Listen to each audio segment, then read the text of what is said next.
and a few of much discussions that we shall be having here. In case of any strong your comments, you can leave it in the comment section with just simply texting our WhatsApp studio number.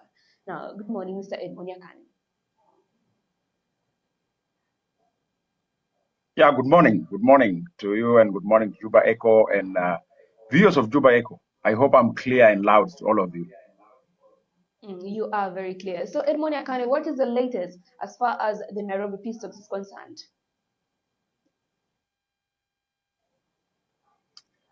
Thank you very much. First, I'd like to convey a strong message to the South Sudanese across South Sudan through Juba Eco that Tumaini initiative is not dead. Tumaini initiative is not collapsing. I'd like to repeat that. And Tumaini initiative is being stalled simply because of a class of political elites that actually view their personal interest is more important than the country peace and stability. And of course, these are political processes that it's a negotiation. Some politicians will fear, they will create havoc, they will create misinterpretation. But at the end of the day, Tumaini is the only pathway that will transition South Sudan from violence to peace. Here in Nairobi, this is what's going on, is that there's a discussion going on the implementation matrix. And remember, this is minus presence of IO. So the opposition and the government, minus IO, are working on the implementation matrix.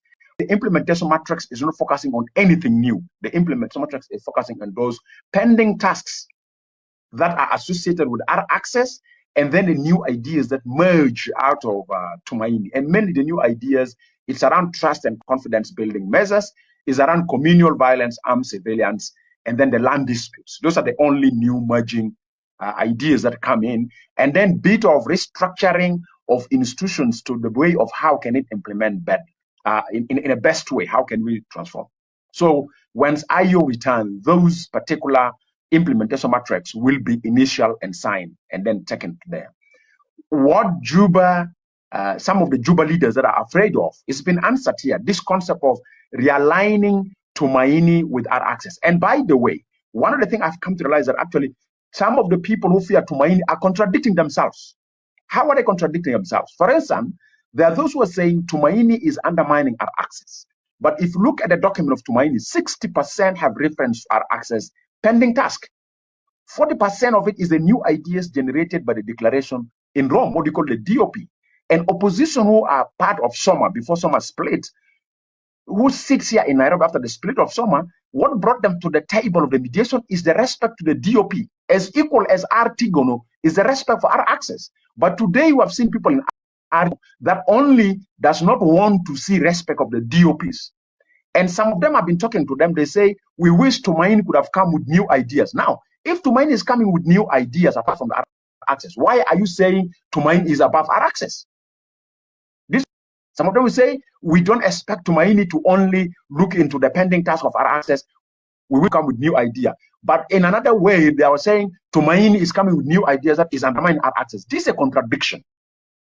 This contradiction because of the fear of either losing power. Everything that is keeping Tumaini stalled, my brothers and sisters across South Sudan, it is the political greediness of our leaders. It is the spirit of our leaders who want to cling into power. They don't care about us having stability in the country as long they are in their offices, in their V8, they feel it's stable. So that is a problem. So in here in Nairobi, the implementation matrix is going on well. For the last almost 2 or 3 weeks, is going on well. And it have answered some of the concerns that were raised by some of the political leaders in Juba. And of course, with the respect and honor, we are waiting for the outcome of the presidency, which personally I appreciate that the presidency meeting have referred to the technical.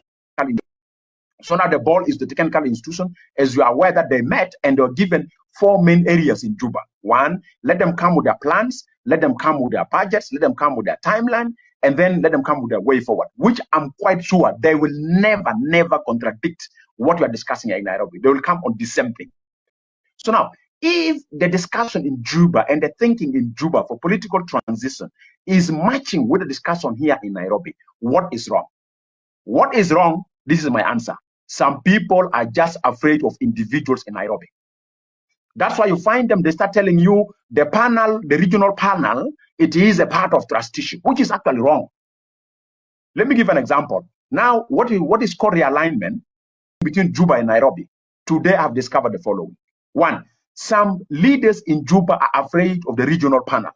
They say the regional panel is putting head of states bigger than the president.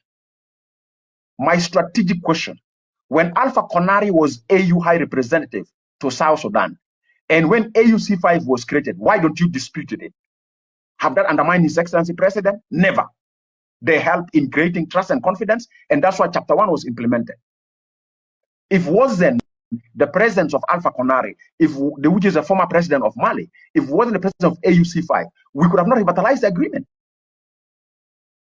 Why is it today that the structure is brought in a well-organized manner? You are saying is a regional panel. Simply because these are leaders that want to win the support of the leadership of the country, like president and first vice president, by giving a wrong interpretation into the regional panel, because they enjoy our suffering. They enjoy the death of our citizen Nasser.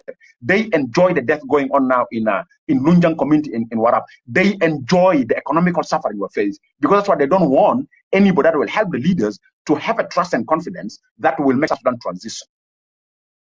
Some people are saying we don't want the national implementation oversight mechanism. They have crossed their mandate. When we have the National Transitional Committee is eating the money, why are you quiet? Because an account is created for that, and because the signatory, who is an external, for level of gaining trust and confidence. And we've been shouting in all public events, our access cannot be implemented because there's no support from the international community. We are mobilizing the regional and the international community to come and support us. And today you're saying why some people are coming in. And even some people are asking us questions, why now Troika is active in Tumaini, not active in our access. It is you who say, help us. We lobby for that.